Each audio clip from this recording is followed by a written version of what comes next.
বলি কি গো, কখন থেকে চা চা করছি। এবার নিতে একটা জিনিস যদি সময় মতো পাওয়া যায়। হ্যাঁ হ্যাঁ, গলা ব্যথা হয়ে গেল।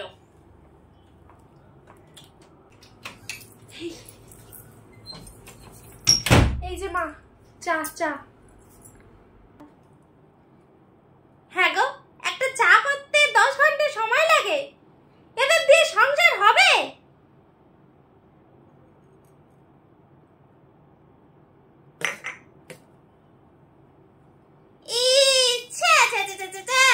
এটা চা হয়েছে না ট্রেনের জল? কিছুই যে শিখে আসুনি মনে হয় বাপের বাড়ি থেকে।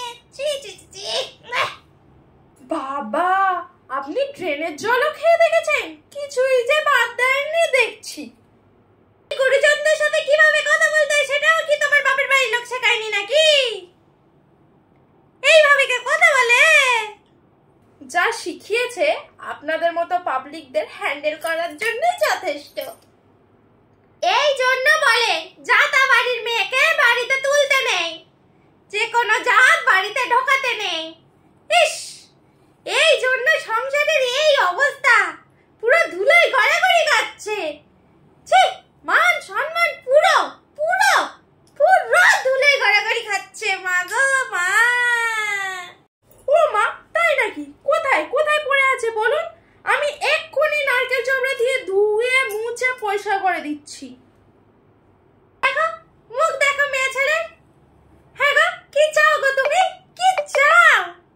মুখে তো পুরো জামা কাচে দিয়েছো, আর কি চাও বাপু? ও মা, তাই নাকি? তাই বলে আপনার মুখ এত চকচক চকচক করছে কেন?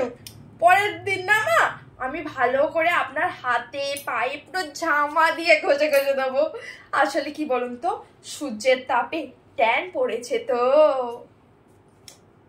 শুনেছ কথা মেয়ে ছেলে? শোনো, এইসব শোনার আগে কেন আমি বিষ খেয়ে মরে গেলাম না। ও, বিষ খাবে?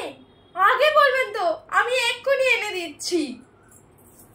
আচ্ছা মা, আপনি ডাইরেক্ট খাবেন না চায়ের সাথে মিশিয়ে নিয়ে আসবো?